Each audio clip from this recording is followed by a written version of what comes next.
નમસ્કાર વિદ્યાર્થી મિત્રો, હવે આપણે એક નવી શ્રેણી ચાલુ કરી છે આપણા વિડીયોમાં કે જેની અંદર હું મારા સ્કૂલના બાળકોને નવોદય, પીએસસી, જ્ઞાન સાધના અને એનએમએસએસ ની તૈયારી કરાવું છું. તો મેં વિચાર્યું કે એમની સાથે સાથે આપણે વિડીયો પણ ઉતારી દઈએ, આપણી ચેનલ પણ છે, ચેનલની અંદર અપલોડ કરી દઈશું એટલે બાળકો પુનરાવર્તન કરી શકશે અને બીજા બાળકો પણ આ નવું શીખી શકશે ઘરે બેઠા.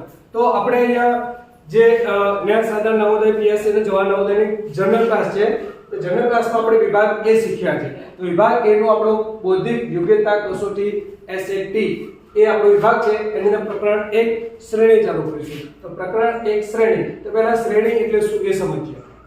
શ્રેણી એટલે શું? તો શ્રેણી એટલે કોઈ ચોક્કસ નિયમ મુજબ ક્રમિક રીતે ગોઠવેલી સંખ્યાઓના સંબંધથી બનેલા સમૂહ, એટલે એનો સંબંધ હોય ને એનાથી બનેલા સમૂહને આપણે શ્રેણી કહીશું. હવે તમે આગળ જુઓ તો આ સંખ્યા શ્રેણીમાં કઈ કઈ ગણતરી પ્રક્રિયાઓ થાય છે, તો એની અંદર કઈ કઈ ગણતરી પ્રક્રિયાઓ થાય છે, તો નીચે જોઈ શકો 6 પ્રકારની ગણતરી પ્રક્રિયાઓ થાય છે. એક સરવાળાની શ્રેણી, બીજી બાદબાકીની શ્રેણી, ત્રીજી ગુણાકારની શ્રેણી, ચોથી ભાગાકારની શ્રેણી, પાંચમી વર્ગ અને વર્ગમૂળની શ્રેણી અને છઠ્ઠી ઘન અને ઘનમૂળની શ્રેણી. એટલે કોઈ પણ શ્રેણી હોય ત્યારે એ બધી શ્રેણીની અંદર 6 સિવાયની કોઈ ગણતરી હોય નહીં સંખ્યા શ્રેણીમાં. તો હવે આપણે એક પછી એક વારાફરતી બધી શ્રેણીના પ્રકારો જોઈએ. ચલો વિદ્યાર્થી મિત્રો, આપણે જે ચેપ્ટર શ્રેણી ચાલે છે ને, શ્રેણીના 6 પ્રકાર જોયા. 6 પ્રકારમાં આપણે અહીંયા સંખ્યાઓનો વર્ગ અને સંખ્યાઓનો ઘન શીખવાનો છે. હવે એ સંખ્યાઓનો વર્ગ, તો સંખ્યાનો વર્ગ તમારે 1 થી 20 સુધી યાદ રાખવો પડશે અને ઘન છે ને 1 થી 10 સુધી રાખવો પડશે. હવે શું કરવાનું કે સંખ્યાઓનો વર્ગ એટલે શું? તો સંખ્યાઓનો વર્ગ એટલે કે જે સંખ્યા આપી હોય એને 2 વખત ગુણાકાર. સેમ એની એ જ સંખ્યાનો 2 વખત ગુણાકાર કરવાનો. એટલે કે 1 નો વર્ગ, આ બગડો છે ને વર્ગ કહેવાય. 1 ગુણ્યા 2 નહીં કરવાનો. 1 એ 2 વખત ગુણાકાર, તો 1 એકા 1. પછી 2 નો વર્ગ, તો 2 નો વર્ગ કેટલો થશે? 4. જો ઉદાહરણ તરીકે સમજો કે 2 નો વર્ગ છે ને એનો મતલબ 2 વખત છે. અને 3 નો વર્ગ હોય ને તો 3 2 વખત છે. 3 2 વખત છે. બગડો સાથે કઈ લેવા જવાના નથી, એ સંખ્યા કેટલી વખત છે એ બતાવે છે. તો 3 ગુણ્યા 3, અહીં જવાબ આપણે કેટલો આવશે? 9. 2 ગુણ્યા 2 જવાબ કેટલો આવે? 4. તો એની એ સંખ્યાનો 2 વખત ગુણાકાર કરો એટલે તમને વર્ગ મળે. તો આ 20 વર્ગ તમારે મોઢે યાદ રાખવાના છે.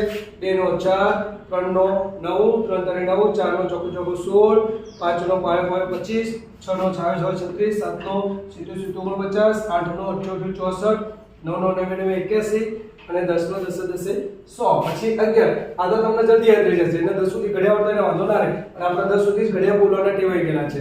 એટલે આ વસ્તુ આ તમારે યાદ રાખવા પડશે. 11 આવે તો 11 ગુણ્યા 11 કરો એટલે 121 તમારો જવાબ આવે. 12 નો 144, 13 નો 169, 14 નો 196, 15 નો 225 અને 16 નો 256, 17 નો 289, 18 નો 324, 19 નો 361 અને 20 નો 400. આ તમારે 20 સુધી વર્ગ યાદ રાખવાનો. હવે એ રીતે આપણે ઘન જોઈએ. તો ઘનમાં જે રીતે વર્ગમાં 2 વખત ગુણાકાર હતા ને, એમ ઘનની અંદર કેટલી વખત ગુણાકાર કરવાના? 3 વખત. તો 3 વખત કરો એટલે સમજો કે 2 છે, તો 2 નો અહીં આપણે ઘન મૂક્યો. તો 2 કેટલી વખત મૂકવાના? તો 3 વખત. 2 ગુણ્યા 2 ગુણ્યા 2, 3 વખત મૂક્યા. હવે શું કરવાનું? તો જો 2 દુ 4, તો આ 4 દુ 8, આ રીતે ગણતરી કરવાની. પછી એક આપણે 3 નો મૂકીએ. ચલો 3 નો ઘન, તો 3 ગુણ્યા 3 ગુણ્યા 3, 3 વખત મૂકી દીધા. તો અહીં 3 તરી 9, 9 તરી 27. આ રીતે આપણો ઘન મળશે. એટલે તમારે 1 થી 10 સુધી ઘન યાદ રાખવા પડશે. તો 1 નો ઘન 1 થાય, 2 નો 8, 3 નો 27, 4 નો 64, 5 નો 125, 6 નો 216, 7 નો 343, 8 નો 512, 9 નો 729 અને 10 નો આપણે 1000. આ રીતે તમારે વર્ગ અને ઘન બંને યાદ રાખવાના રહેશે. ચલો શ્રેણીમાં આપણે આગળ જોઈએ વિભાજ્ય સંખ્યાઓ અને અવિભાજ્ય સંખ્યાઓ. તો વિભાજ્ય સંખ્યાઓ કોને કહીશું? તો વિભાજ્ય સંખ્યામાં શું તમારે યાદ રાખવાનું કે જે સંખ્યાના 2 થી વધારે અવયવ હોય, 2 થી વધારે અવયવ હોય તેવી સંખ્યાને આપણે વિભાજ્ય સંખ્યા કહીશું. તો અવયવ એટલે શું? તો અવયવ કોને કહીશું? જેમ કે આપણે અહીંયા 4 સંખ્યા લીધી 4 અને 6, તો 4 સંખ્યા લીધી, તો 4 સંખ્યા કયા કયા ઘડિયામાં આવે છે? તો જો 4 કયા ઘડિયામાં? 1 ચોક 4, 2 દુ 4, 4 એકા 4. 3 સંખ્યા, આ 3 એના અવયવ થશે. એટલે 2 થી વધી ગયા એટલે 4 વિભાજ્ય થશે. પછી 6 જો, તો 6 એકના ઘડિયામાં આવશે, 2 તરી 6, 3 દુ 6, 6 એકા 6 એટલે 1 2 3 ને 4 ચાર અવયવ આવે એટલે 2 થી વધી ગયા એટલે વિભાજ્ય થશે. ઓકે, એક અને પોતે સંખ્યા આ બે તો ફરજિયાત આપણા એ અવયવ હશે જ. હવે એ રીતે જોઈએ અવિભાજ્ય સંખ્યા. અવિભાજ્ય સંખ્યા એનાથી ઉલટું હોય કે આની અંદર કેવું કીધું છે કે જે સંખ્યાઓને ફક્ત 2 જ અવયવ હોય. કેટલા? ફક્ત 2, એક પણ નહીં કે 2 થી એક પણ વધારે નહીં, ફક્ત 2 જ અવયવ હોય એવી સંખ્યાઓને આપણે અવિભાજ્ય સંખ્યા કહીશું. ઉદાહરણ જુઓ 2 તો 2 સંખ્યાના અવયવ કેટલા? તો 1 દુ 2 અને 2 એકા 2, 1 અને 2, એક તો બધાની અંદર હોય અને એક પોતે. બરાબર. પાંચમાં પણ જુઓ 1 પંચું 5, 5 એકા 5, આના અવયવ કેટલા છે? 2.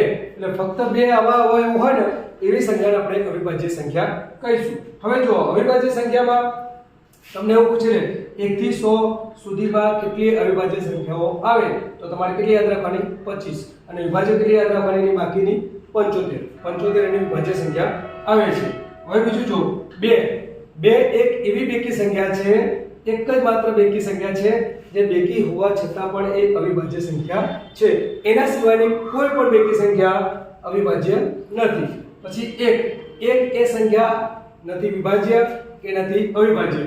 એક વિશિષ્ટ સંખ્યા છે એટલે એનો સમાવેશ ત્યારે વિભાજ્ય સંખ્યા કે અવિભાજ્ય સંખ્યામાં કરવાનો નથી. ઓકે.